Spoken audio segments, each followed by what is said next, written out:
Alright, sweetness. Yet another epic fight on a highway. Seriously, what is it with Rooster Teeth and those?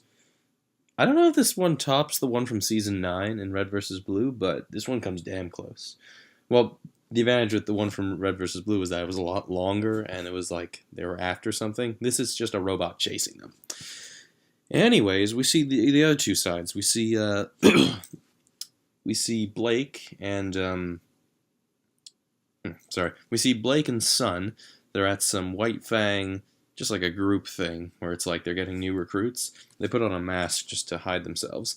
Where we see that what's his name, Roman has his hands on one of the general's fancy mech robot-y things, and yeah, he plans to use it.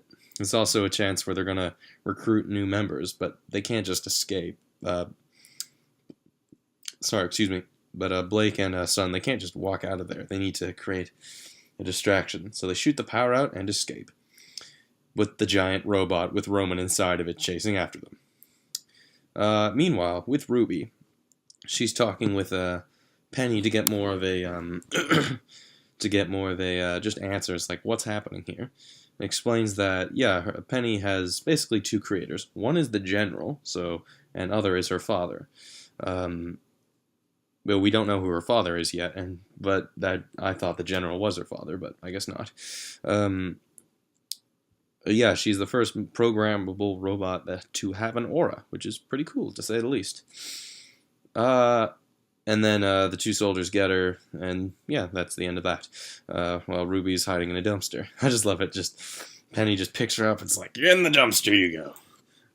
Meanwhile, with Yang and Neptune, that's his name, that's the blue-haired guy's name, Neptune, we see the return of Yang's motorcycle, which always excites me because that thing is awesome.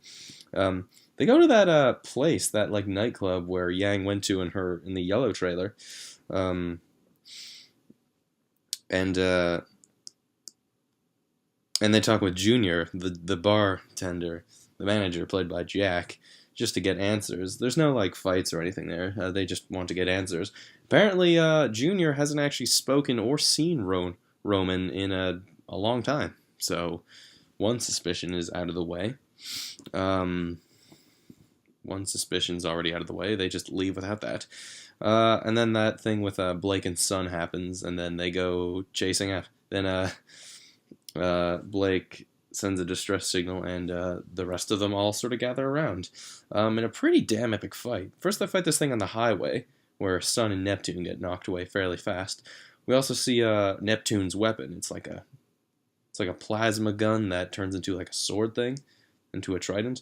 We also see a bit of Sun's aura. He can sort of create these like not clones, just like sort of energy versions of himself to do some damage, but they get knocked aside fairly fast.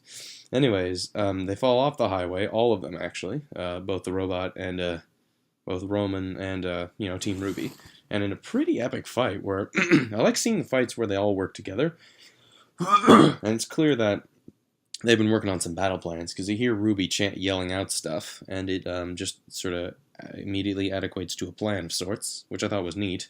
Um, and just a pretty epic fight. First, they create a force field. Sorry, not a force field. A sort of dust cloud. Fog. That's it. What can I figure that out? With Wise's ice power.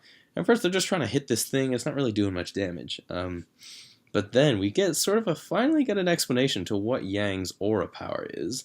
She's kind of like Lucario from Smash Bros. In that the more you hit him, the more damage he has, the more dangerous he becomes. Because then Yang just goes ham on this thing, and yeah, just rips it piece to piece with help, of course. Something in my nose. Um, but Roman escapes with some new apprentice or henchwoman or whatever whose hair strangely looks like ice cream, I guess. I don't know, I immediately thought strawberry ice cream and chocolate ice cream. I think her name's Neo,